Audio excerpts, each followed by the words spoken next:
Well, we are going to start our practical English program. අපේ ප්‍රායෝගිකම ඉංග්‍රීසි වැඩසටහනයි මේ අපි ආරම්භ කරන්නේ සුපුරුදු ලෙස සජීවීව.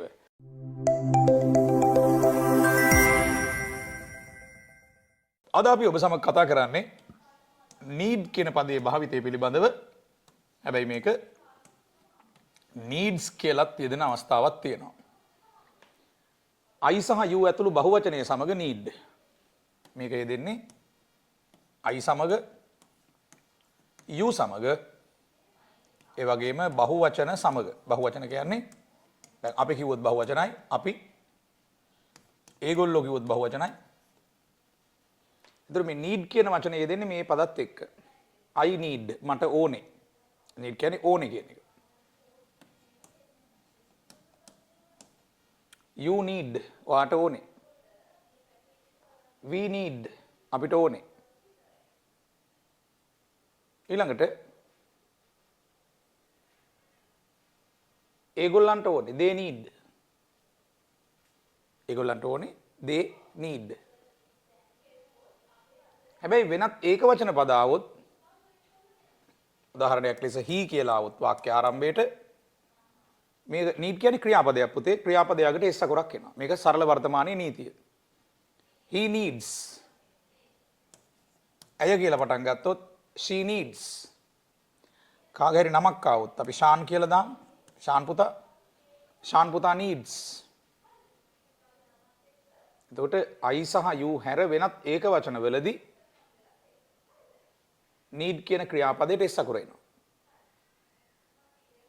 එතකොට මේ තුනම needs. එහෙනම් දැන් අපි වාක්‍යවලට යනවා. මම යන්න ඕනේ. මම ඕනේ I need. ඒතර ක්‍රියාපදේ එන්නේ දෙවෙනියට. මම යන්න ඕනේ කියලා කියනකොට තව ක්‍රියාපදයක් සම්බන්ධ වෙනවා. ඒ දෙවෙනි ක්‍රියාපදය to වලින් සම්බන්ධ වෙන්නේ. එතකොට මම යන්න ඕනේ කියන්නේ I need to go. I need to go. මම යන්න ඕනේ. යාළුවෙකුට හදිස්සිය ඔබ කියන්නේ මම යන්න ඕන මචං I need to go now. ඒතර now කියන වචනේ අගට දාන්න පුළුවන්. දැන් I need to go now. ඒතර මේ වාක්‍යයේ ක්‍රියාපද කීයක් තියෙනවද? දෙකයි. එකක් need අනිත් එක go. මතක තියාගන්න ඉංග්‍රීසි භාෂාවේ නීතියක් තියෙනවා. දෙවෙනි ක්‍රියාපදයේ to වලින් සම්බන්ධ වෙනවා. මම යන්න ඕනේ I need to go. දැන් මෙතන තියෙන්නේ ක්‍රියාපද දෙකක්. අපි සමහර වෙලාවට ක්‍රියාපද දෙකක් දාන්න නැතුව දැන් මේක ක්‍රියාපදයක් කියලා මං කිව්වනේ. need ඕනේ. මේ ක්‍රියාපදයට පසුව නාමපදයක් දානවා මෙතෙන්ට. noun එකක්. එතකොට to එකක් එන්නේ නැහැ. දැන් I need to go කිව්වනේ. නාමපදයක් එනවා නම් මට වතුර ඕනේ. වතුර කියන්නේ නාමපදයක්. ඒතකොට අර to එක එන්නේ නැහැ. I need water. නැත්නම් I need some water. some කියන්නේ ටිකක්. මට වතුර ටිකක් ඕනේ. I need some water. දැන් අපි කිව්වා මේ වචන වලින් එකක් ආවොත් need කියන ක්‍රියාපදයට s අකුරක් එකතු වෙනවා. මේක ලියා ගන්න පුතේ. මේ s අකුර පටලවන්න එපා. දැන් කාගේ නමක් ආවොත් සපුමල්. සපුමල් needs මේ විදිහට දාන්න බෑ. need කියන්න බෑ. සපුමල් need කියන්න බෑ. සපුමල් needs. ඔහු කියලා පටන් ගත්තොත් ඕනම පිරිමි කෙනෙකුට අපි ඔහු කියනවා. he needs. ඕනම ගැහණු කෙනෙකුට අපි she කියනවා. she needs. එහෙනම් අපි කියනවා නම් ඇයට ඕනේ සල්ලි කියලා.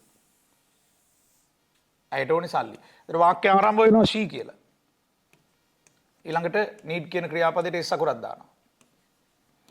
ඇයට ඕනේ සල්ලි she needs money.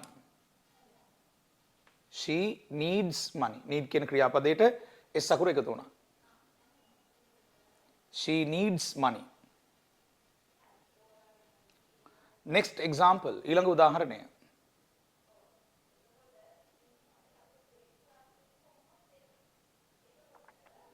දැන් මෙතන ඒක වචන වෙනකොට මේ need කියන ක්‍රියාපදයට s අකුරක් එකතු වෙනවා. ඒක සරල වර්තමානීය නීතිය. ඇයට ඕනේ සල්ලි, she needs money.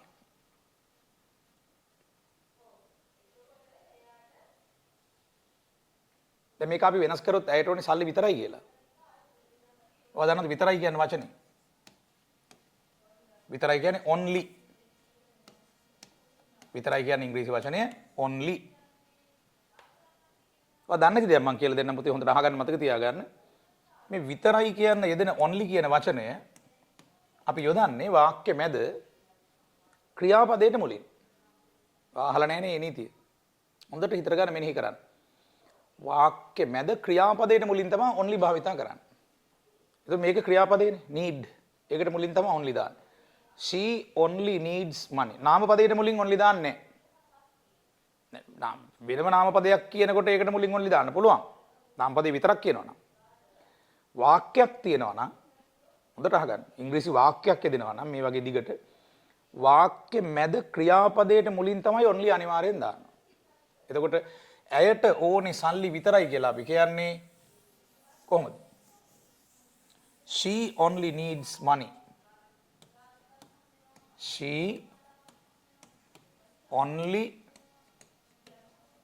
needs money.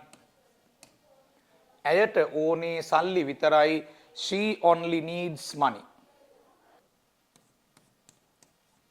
he කියලා පටන් අරන් වාක්‍යයක් දෙවෙනි පියවරට s අකුර දාන්න ඕනේ. he needs. ඔහුට ඕනේ.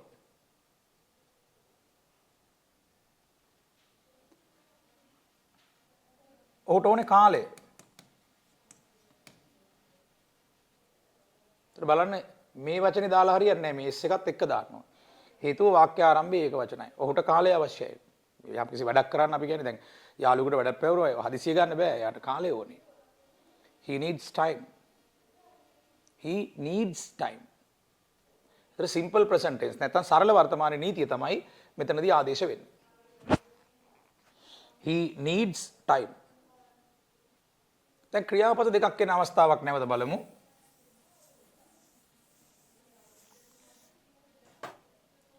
මට ඔයත් එක්ක කතා කරන්න ඕනේ. ඒතර I කියලා පටන් අරන් ක්‍රියාපදයේ දෙවනුව යෙදුවා. දැන් need කියන්නේ පුතේ ක්‍රියාපදයක්. ඕනේ. need කියන්නේ ඕනේ කියන තේරුම දෙන ක්‍රියාපදයක්. තව ක්‍රියාපදයක් සම්බන්ධ වෙනවා නම් to වලින් සම්බන්ධ වෙනවා. I need to talk. මට කතා කරන්න ඕනේ. ඔයාත් එක්ක කියන එක ක්‍රම දෙකකට අපි කියනවා. I need to talk to you කියලාත් කියන්න පුළුවන්. I need to talk to you. ඒතර to දෙපාරක් ඇවිල්ලා තියෙනවා. මොකද you වලට මුලිනුත් මෙතන to එනවා. Talk to you. I need to talk to you. මට කතා කරන්න ඕනේ. තව විදිහකට කියන්න පුළුවන් I need to talk with you කියලා. with කියන්නේ සමග කියන එක. මට ඔයත් එක්ක කතා කරන්න ඕනේ. I need to talk with you. I need to talk with you. එතකොට I need to talk. need පළවෙනි ක්‍රියාපදය, talk දෙවෙනි ක්‍රියාපදය. දෙවෙනි ක්‍රියාපදයේ to වලින් සම්බන්ධ වෙන්නේ. I need to talk මට කතා කරන්න ඕනේ. I need to go මට යන්න ඕනේ. දැන් අපි කිව්වොත් ඔහු පිටත් වෙන්න ඕනේ දැන් කියලා. ඔහු පිටත් වෙන්න ඕනේ දැන්. දැන් ඔහු කියලා වාක්‍ය ආරම්භ වුණොත් පුතේ need කියන ක්‍රියාපදයට s අකුරක් එන්න ඕනේ. he needs. ඊළඟට to වලින් සම්බන්ධ වෙනවා තව ක්‍රියාපදයක්. පිටත් වෙනවට ක්‍රියාපදේ leave. පිටත් වෙනවා leave. ඔහු පිටත් වෙන්න ඕනේ. he needs to leave.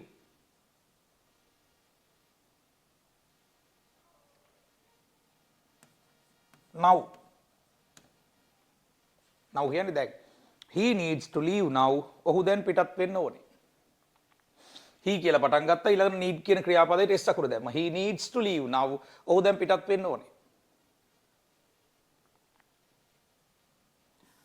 ඔයා පාඩම් කරන්න ඕනේ නැත්නම් ඔයා ඉගෙන ගන්න ඕනේ.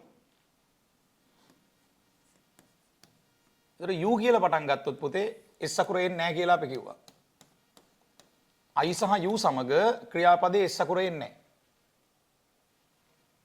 එතකොට ඔයා පාඩම් කරන්න ඕනේ කියලා අපි කියන්නේ you need to study. You need to study. ඉගෙන ගන්නවටත් ස්ටඩි කියනවා පාඩම් කරනවටත් ස්ටඩි කියනවා. You need to study කියන්නේ ඔයා පාඩම් කරන්න ඕනේ. ඔයා ඉගෙන ගන්න ඕනේ. ඒතර need කියන්නේ පළවෙනි ක්‍රියාපදය, study කියන්නේ දෙවෙනි ක්‍රියාපදය, දෙවෙනි ක්‍රියාපදය to වලින් සම්බන්ධ වෙන්නේ. දැන් මේ වාක්‍ය රටාව විතරක් නෙමෙයි වෙනත් බොහෝ වාක්‍ය රටාවලත් ක්‍රියාපද දෙකක් ආවොත් දෙවෙනි ක්‍රියාපදේ to වලින් සම්බන්ධ වෙනවා. මම කැමති වැඩ කරන්න. like කියන්නේත් ක්‍රියාපදයක්, work කියන්නේත් ක්‍රියාපදයක්. දෙවෙනි ක්‍රියාපදේ to වලින් සම්බන්ධ වෙන්නේ. මම කැමති වැඩ කරන්න. I like to work. I like to work with you. ඔබ සමග. I like to work. ඒ වගේ තමයි you need to study. need කියන්නේ ක්‍රියාපදයක්, like කියන්නේ ක්‍රියාපදයක්. ඒතර දෙවෙනි ක්‍රියාපදේ to වලින් සම්බන්ධ වෙනවා. You need to study. You need to study. ඔය ඉගෙන ගන්න ඕනේ. I need to study.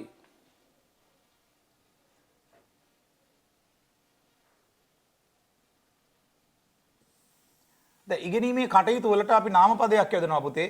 පුළුවන් ඒවා ලියා ගන්න මම නිබන්ධනයක් ප්‍රශ්න පත්‍රයක් අනිවාර්යෙන් එවනවා. ඉගෙනීමේ කටයුතු වලට අපි නාමපදයක් විදිහට භාවිතා කරනවා studies කියන වචනය. studies. මේක යන්නෙන් ශබ්ද කරන්න එපා studies කියලා. කියලා තමයි ශබ්ද වෙන්නේ. studies. ඉගෙනීමේ කටයුතු. අධ්‍යයන කටයුතු. මේක නාමපදයක්. එතකොට ඔයාගේ අධ්‍යයන කටයුතු, ඔයාගේ ඉගෙනීමේ කටයුතු කියලා අපි කියන්නේ your studies. මේක your කියලා ශබ්ද වෙන්නේ. උච්චාරණය කරන්න පුතේ ඔයාගේ ඉගෙනීමේ කටයුතු your studies. මගේ ඉගෙනීමේ කටයුතු my studies. මේක ශබ්ද කරනකොට යන්න ශබ්ද කරන්න එපා. නිකන් කාට හරි කතා කරනකොට කියන්නේ අන්න ඒ වගේ studies කියලා කියන්න ඕනේ. my studies. මගේ ඉගෙනීමේ කටයුතු. එතන අපි කියනවා ඔබ ඔබේ ඉගෙනීමේ කටයුතු ගැන අවධානය යොමු කළ යුතුයි. කාට හරි කිඹුහුමක් ගියාම කිඹුහුන් අරිනවට ඉංග්‍රීසි ක්‍රියාපදයේ sneeze. කිඹුහුන් අරිනවට කියන්නේ පුතේ sneeze. S N E E Z D. මෙතන ලියන්න. S N E E Z D. මේ තියෙන කිඹුහුන් අරිනවට ක්‍රියාපදය sneeze. සාමාන්‍ය කිඹුහුමක් ගියාම ඉංග්‍රීසි භාෂාවේ තියෙනවා ආචාරශීලී පිළිවෙතක්. අර ළඟ ඉන්න කෙනා කිඹුහුම ගිය කෙනා නෙමෙයි අනිත් කෙනා God bless කියලා කියනවා. අනිත් කෙනා God bless කියලා කියනවා. දෙවියන්ගේ ආශිර්වාදය ලැබේවා. මට කිඹුහුමක් ගියා කියන්නේ ඔයා ඉන්නේ ඔයා කියනවා God bless කියලා. එහෙම පුරුද්දක් තියෙනවා. දැන් අපි ස්ටඩීස් කියන වචනේත් එක්ක වාක්‍යයක් නිර්මාණය කරන්න යන්නේ ඔයාගේ අධ්‍යාපන කටයුතු your studies. ඔයාගේ අධ්‍යාපන කටයුතු ගැන අවධානය යොමු කරන්න ඕනේ. You need to අවධානය යොමු කරනකොට ක්‍රියාපදයක් තියෙනවා පුතේ focus on කියලා. focus කරනවා. ඔයගොල්ලෝ කියන්නේ අර කැමරාවක හරියට ඒ ඉලක්කයට අවධානය යොමු කරනවට කියන්නේ focus කරනවා කියලා. ඒතර focus on කියන්නේ ක්‍රියාපදයක් යමක් මත උපරිම අවධානය යොදනවා. You need to focus on your studies. මොනවා ගැනද focus කරන්න ඕනේ? ඔයාගේ ඉගෙනීමේ කටයුතු පිළිබඳව. You need to focus on your studies. ඔයාගේ ඉගෙනීමේ කටයුතු වලට උපරිම අවධානය යොමු කරන්න ඕනේ. ඒතර ක්‍රියාපදයේ focus විතරක් නෙමෙයි focus on කියලායි භාවිතා වෙන්නේ. You need to focus on your studies. අරම මේවට අවධානය යොමු කරලා හරියන්නේ අධ්‍යයන කටයුතු වලට focus කරන්න ඕනේ. focus on කියලා තමයි ඒක යෙදෙන්නේ. focus on වලට පස්සේ මොනවටද අවධානය යොමු කරන්න කියලා අපි කියනවා. You need to focus. එතකොට need කියන්නේ ක්‍රියාපදයක්, focus on කියන්නේ ක්‍රියාපදයක්. දැන් ඔයා බිස්නස් එකක් කරන කෙනෙක් නම් බිස්නස් එක වැටීගෙන යනවා නම් වයිෆ් වාට කියන්න පුළුවන් අරවා මේවා ගැන හිතන්න එපා, ගෑනු ගැන හිතන්න යන්න එපා, ආලපාල ගෑනු ගැන හිතන්න යන්න එපා. You need to focus on your business. අපි කියමු ඔයාගේ බිස්නස් එක කියලා. ඒතර ඔයාගේ ව්‍යාපාරය ගැන අවධානය යොමු කරන්න ඕනේ. අවධානය යොමු කරනකොට මොකද වෙතන අපි යොදපු ක්‍රියාපදය? focus on.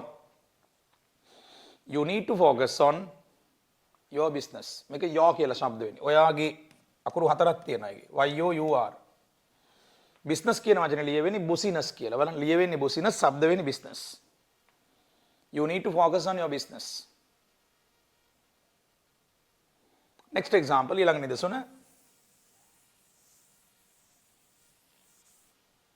ඔයා දැනගන්න ඕනේ. දැන් you කියලා පටන් ගත්තොත් අපි කිව්වා ක්‍රියාපදයට s අකුරක් එන්නේ නැහැ. I සහ you සමග මේ need වලට s අකුර දාන්නේ නැහැ. need කියන්නේ ක්‍රියාපදයක්. ඉතින් ක්‍රියාපදයට s අකුර දාන්නේ ඒක වචන පදවලදී I සහ you හැර. ඔහු කියලා පටන් ගත්තොත් he අන්න s අකුරක් එනවා. he needs. ඇය කියලා පටන් ගත්තොත් අන්න s අකුරක් එනවා. she needs. හැබැයි you වලදී s අකුර එන්නේ නැහැ. I වලදී s අකුර එන්නේ නැහැ. මට ඕනේ I need, ඔයාට ඕනේ you need. දැන් අපි කියන්නේ යන්නේ ඔයා දැනගන්න ඕනේ. You need to think. You need to know. ඔයා දැනගන්න ඕනේ. ඔයා දැනගන්න ඕනේ. You need to know. ඔබ කෙටි වාක්‍යයක් එතන අගට ඕනනම් දාන්න පුළුවන් මේ ගැන කියන. මේ ගැන කියන්නේ about this. about කියන්නේ ගැන. ඔයා දැනගන්න ඕනේ මේ ගැන. You need to know about this. ඒතර need කියන්නේ ක්‍රියාපදයක්. no කියන්නේ ක්‍රියාපදයක්. ඒ ක්‍රියාපද දෙක දෙවෙනි ක්‍රියාපදයේ to වලින් සම්බන්ධ වුණා. ඔයා දැනගන්න ඕනේ මේ ගැන. You need to know about this. දැන් අපි කියනවා නම් මං හිතන්න ඕනේ කියලා. ඒතර අපි කියනවා I සමගත් මේ need කියන ක්‍රියාපදයේ වෙනසක් වෙන්නේ නැහැ. s අකුර දාන්නේ නැහැ. ඒතර අපි කියනවා නම් මම හිතන්න ඕනේ කියලා. යාළුවා මොන හරි යෝජනාවක් කළොත් ඔයාගේ පිළිතුර වෙන්නේ මං හිතන්න ඕනේ. I need to think. ඒතර think කියන වචනේ ශබ්ද කරන්න සමහරව දන්නේ නැහැ හරියට.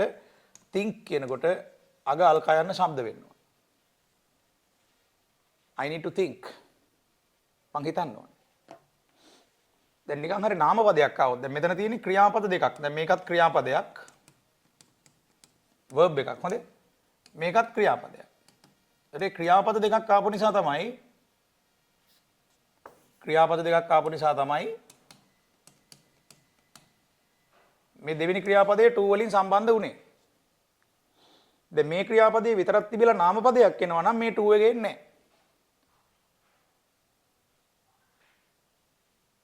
දැන් අපි කියනවා නම් මට ඕනේ I need ඒක. දැන් මෙතන මේ that කියන වචනේ නාම පදයක් විදිහට භාවිතා කළේ. ඒක. I need that. that කිව්වේ ඒක. දර to එකක් එන්නේ නැහැ. මොකද need වලට පස්සේ නාම පදයක් ආවේ. දැන් මට ඕනේ මේක. දැන් this කියන වචනේ නාම පදයක් ලෙස භාවිතා කරන්නේ. ඒතර need වලට පස්සේ නාම පදයක් එනවා නම් මේ to එක එන්නේ නැහැ. මේ to එක එන්නේ හේතුව need වලට පස්සේ තව ක්‍රියාපදයක් ආපු එක. මේකත් ක්‍රියාපදයක්. දෙවෙනි ක්‍රියාපදයේ to වලින් සම්බන්ධ වුණා. මට ඕනේ මේක I need this.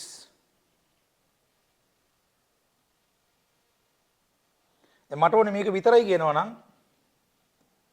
විතරයි කියන්නේ ඉංග්‍රීසි භාෂාවේ පාවිච්චි කරන තව වචනයක් තමයි just.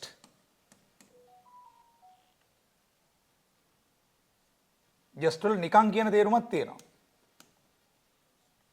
විතරයි කියනත් just භාවිතා කරනවා. ඒතර මට ඕනේ I need මේක this. දැන් අපි කියනවා නම් මට ඕනේ මේක විතරයි. මේ විතරයි කියන වචනේ අපි යොදන්නේ වාක්‍ය මැද ක්‍රියාපදයට මුලින් මෙන්න මෙතෙන්ට. ඒතර ඔබ කියන්න ඕනේ මට ඕනේ මේක විතරයි කියනවා නම් I just need this. I just need this. I just need this. මේ just එකේ t අකුර ශබ්ද කරන්නත් පුළුවන් නැත්නම් නිකන් just කියලා කියන්නත් පුළුවන්. just කියන්නත් පුළුවන්. නිකන් just කියලාත් කියන I just need this. just කියන්නේ විතරයි කියන එක මෙතන නැත්නම් නිකන් කියන එක. just. හොඳ වචන ඉගෙන ගන්න පුතේ. ඒතර just එක යොදන්නේ වාක්‍ය මැද ක්‍රියාපදයට මුලින්. මේ තමයි ක්‍රියාපදේ. ඒතර මට මේක ඕනේ I need this. මට ඕනේ මේක විතරයි I just need this.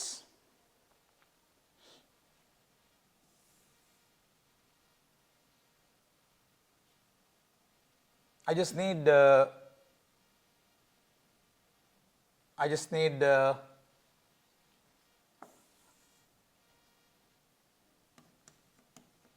10,000. මට ඕන රුපියල් 10,000ක් විතරයි. I just need 10,000 rupees. I just need 10,000 rupees. එතකොට කෙනෙක් අපෙන් අහන්න පුළුවන් සර් need කියන වචනය තමයි අපි සාකච්ඡා කළේ need වෙනුවට මේ වාක්‍ය හැම එකකම මෙතෙක් නිර්මාණය කළ හැම වාක්‍යයකම need වෙනුවට want දාන්න පුළුවන්ද කියලා. පුළුවන් පුතේ. මේ දෙක බොහෝ දුරට සමානයි. වෙනසකට තියෙන්නේ want කියන්නේ ඕනි කියන එක need කියන එකට උවමනාව වැඩි ටිකක්. දැන් අපි කිව්වොත් I want money කියලා. I want money. ඒකත් නිවැරදි වැකියක්. මට සල්ලි ඕනි කියන අදහස තමයි ඒකේ තියෙන්නේ. want කියන්නේ ක්‍රියාපදය. ක්‍රියාපදේ ඉන්නේ වාක්‍ය මැද්දට. ඕනේ මොනවද කියන එක මේක කර්මපදය. නිතරම වාක්‍ය ආරම්භ කරන්නේ ක්‍රියාව කරන කෙනාගෙන්. හැම වාක්‍යයක්ම. ඒක දැන් මේ දක්වා ඔබ තහවුරු වුණා. ඔබට තහවුරු වුණා මේ දක්වා අපි නිර්මාණය කළ හැම වාක්‍යයක්ම නිර්මාණය කළේ ක්‍රියාව කරන්නාගේ. එතකොට මට සල්ලි ඕනි කියනවා I want money. want එකෙන් ඕනි කියන අදහස දෙන්නේ ටිකක් සෞම්‍ය ලෙස. ඒක ඊට වඩා ටිකක් දැඩි ලෙස පොඩ්ඩක් චුට්ටක් විතර. ගොඩක් නෙමෙයි. දැන් I need money කිව්වහම සල්ලි වල අවශ්‍යතාවය වැඩි පොඩ්ඩක්. I need money. I want money. සල්ලි ඕනි කියන එක තමයි I need money කිව්වහම need වලින් අර ටිකක් වැඩිපුර ඌමනාව හඟවනවා. I need to go. සමහර ඌමනාව වැඩිපුර හඟවනවා. need වලින්. I need to go. හැබැයි I need to go උනාට he needs to go වෙන්න ඕනේ. අපි කියනවා නම් ඔහුට යන්න ඕනේ කියලා. he ක්‍රියාපදයට s අකුරක් දානවා. මේක වෙන්නේ ඒක වචන නිසා. I සහ you හැර වෙනත් ඒක වචන. I වලදී මේ s අකුර එකතු වෙන්නේ I need. you වලදී මේ s අකුර එකතු වෙන්නේ you need. බහුවචනයේදී මේ s අකුර එකතු වෙන්නේ we need. අපි යන්න ඕනේ we need to go. හැබැයි ඔහු යන්න ඕනේ he needs to go. එතන මේ to වලින් සම්බන්ධ වෙන ක්‍රියාපදයට s අකුරක් එන්නෙත් නැහැ. he needs to go. ඒ වගේමයි දැන් අපි කිව්වොත් මේ need වලට පස්සේ නාමපදයක් සම්බන්ධ කරලා ඔහුට සල්ලි ටිකක් ඕනේ කියලා ඒත් මේ s අකුර ඕනේ. he needs some money. ඔහුට සල්ලි ටිකක් ඕනේ. he needs some money. Wish you all the best.